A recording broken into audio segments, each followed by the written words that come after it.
ini. Pertama adalah konten edukatif yang layak publikasi. Gitu. Ini khusus untuk pendahuluan sebelum nanti kita ke praktik baik pengelolaan media sosial itu sendiri. Karena memang ternyata lebih banyak Bapak Ibu yang mengelola akun sebagai konten kreator bagi akun pribadi gitu ya. Ada baiknya kita mengenal dulu nih seperti apa sih konten edukatif, dan lebih dari itu konten edukatif yang layak dipublikasikan. Boleh lanjut Pak? Nah, ini gambarannya saja dulu, mungkin Bapak Ibu pernah lihat ya. Ini adalah report yang dikeluarkan oleh We Are Social tiap tahun, tiap awal tahun. Jadi data yang saya bagikan di sini adalah per Januari 2024. Kalau kita lihat sekilas di sini ya, overview of the adoption and use of connected devices and services. Note, kurang jelas.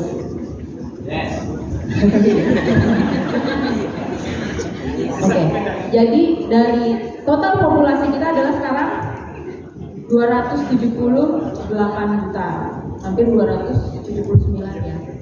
Dan yang terkoneksi dengan mobile connection lebih banyak, 353. Dan berapa sih jumlah individu yang menggunakan internet? Nah, 185,3 juta. Masa iya nggak ada 1 jutanya kalau kita gitu ya? Padahal banyak banget loh yang pakai itu. Terus social media user identities yang tercatat 139. Jadi dari pengguna ini yang punya akun sosial media sosial yang tercatat ada 139 juta orang. Nah, ini ada gambarannya. Berarti ini adalah gambaran 2023 ya, yang dikeluarkan datanya di Januari 2024. Lanjut. Nah, berapa lama sih per hari itu biasanya kita menggunakan waktu untuk bermedia, gitu, untuk menggunakan media? Kalau menggunakan internet secara keseluruhan, bisa dilihat ya perbandingan waktunya 7 jam 38 menit. Terus bisa dibandingkan dari menggunakan internet selama 7 jam itu, berapa lama sih kita menggunakan sosial media? 3 jam sendiri untuk sosial media, itu rata-rata. Terus nonton siaran, broadcast atau streaming 2 jam sendiri. Siapa yang suka nonton? Drakor, podcast atau apa lagi ya? Webinar untuk dapat. Siapa sih hari ini yang masih reading press media online atau physical print? Baca koran online ataupun secara fisik? Oh, masih tuh Bapak. Bapak ada termasuk yang membaca tuh ya 1 jam 26 menit. 20 menit ya. Betapa jauhnya ya sekarang gitu perbedaannya. Kita lanjut aja. Selanjutnya. Nah, selanjutnya. Oke. Berapa lama per hari kita gunakan untuk internet? Tadi totalnya 7 jam 38 menit. Nah, 7 jam 38 menit itu berapa lama kita pakai internet di mobile phones atau di ponsel pintar kita itu? 4 jam 45 menit. Kemudian di komputer atau tablet, termasuk komputer sekolah kalian ya, 2 jam 53 menit. Kemudian mobile share of total daily internet time, secara per hari 62% kehidupan kita mungkin ini ya adalah untuk mengakses internet melalui media sosial. Artinya udah cukup dominan ya kita menggunakan internet, terutama secara mobile. Boleh lanjut? Nah, emang buat apa sih? Ini saya juga pernah tanya ke rekan-rekan duta SMA. Kami kan menyelenggarakan juga duta SMA ya. Kalian tuh pakai internet buat apa sih? Bener nggak? Saya cek satu-satu. Nah, sekarang saya tanya ke Bapak Ibu gurunya. Bener nggak untuk mencari informasi? Stalking mantan. Cari informasi kan?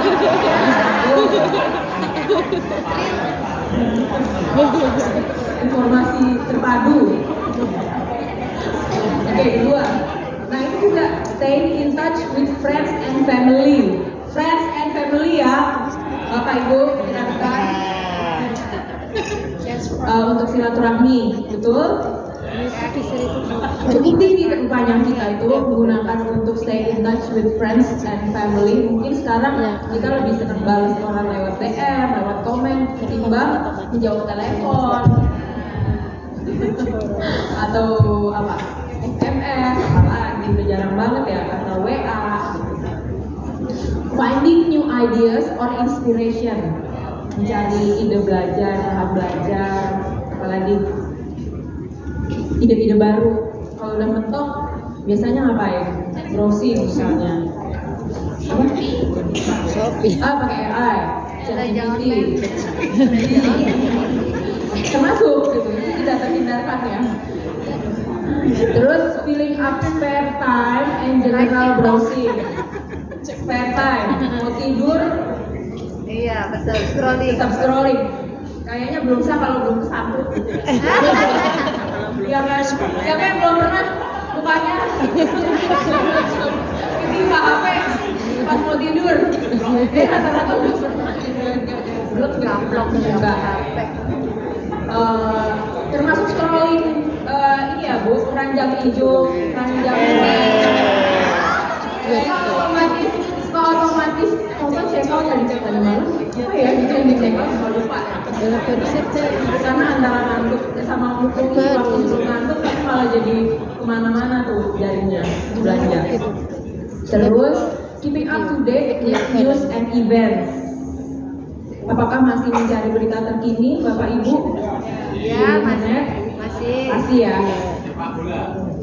Sepak bola pasti ada nomornya. Politik, kondisi politik terkini, bencana alam, berita artis mungkin, gosip. Ya, watching videos, TV shows or movies. Ada yang berlangganan itu misalnya Netflix, apa lagi ya? Disney, Hotstar, terus banyak banget kayaknya. Itu kita sudah bisa memilih kanal mana yang mau kita akses gitu ya dengan cara berlangganan. Accessing and listening to music. Masih ada yang mendengarkan radio? Secara fisik? ada. Kadang-kadang ada. Kalau di mobil mungkin ya, kalau di kendaraan. Nah, tapi juga ada nih lewat YouTube, lewat Spotify. Mendengarkan juga baik yang premium maupun yang biasa gitu. Nah ini mungkin yang sering juga Bapak Ibu lakukan sebenarnya. Mungkin ini angka 48,8% dari banyak dari para guru dan tenaga pendidikan ya. Researching how to do things. Mungkin mencari referensi sebelum Bapak Ibu sharing atau membagikan atau mengajar. Mencari tahu dulu nih bagaimana melakukan A, B atau C dengan baik atau dengan tepat. Tutorial termasuk ya. Terus researching products and brands. Nggak hanya mama kayaknya Pak. Kalau bapak-bapak mungkin nyari gadget apa lagi ya? Sepatu olahraga, sepatu futsal. Terus mencari referensi dulu kan, jadi nggak langsung beli handphone. Apalagi untuk bapak ibu yang rekan yang konten kreator pasti butuh tools pendukung mungkin ya. Udah mulai kurang nih kalau pegang HP kayaknya nggak seret. Kurang nih kayak dari lampu kamar aja nggak cukup. Kayaknya saya butuh lampu yang bisa berdiri gitu dan segala macam. Tapi kita butuh pembanding, makanya kita melakukan pencarian. Meeting new people and making new connection. Masih nggak sih Pak punya semangat untuk berkoneksi, berkolaborasi, mengenal orang-orang baru dari luar sana gitu? Atau rasanya semakin kita dewasa atau semakin kita sibuk begitu, makin nggak bersemangat gitu berkenalan sama orang-orang baru, ketemu lingkungan yang baru gitu. Udah pusing, udah capek, pengen istirahat gitu. Mungkin kalau beda ya dengan waktu kita masih sekolah, rasanya untuk menjalin pertemanan seluas-luasnya itu penting banget kayaknya untuk kita gitu. punya banyak teman, gaul itu sangat-sangat penting gitu buat kita. Dan lain sebagainya, ada gaming, researching health issues and healthcare products, sharing your opinions. Siapa yang sering membagikan pendapatnya, pemikirannya di internet, di blog, kalau di medsos sering ya, komentar, nimbrung, nyamber, Dengan komentarnya diaktifkan apa aktif semua atau menjawab persoalan gitu yang dilempar gitu di forum tertentu gitu. Nah itu di situ. Managing finances and savings. Nah ini mungkin berhubungan dengan aplikasi-aplikasi finansial dan saham gitu misalnya ada juga ya. Kemudian ini gambaran alasan-alasan utama kita sebagai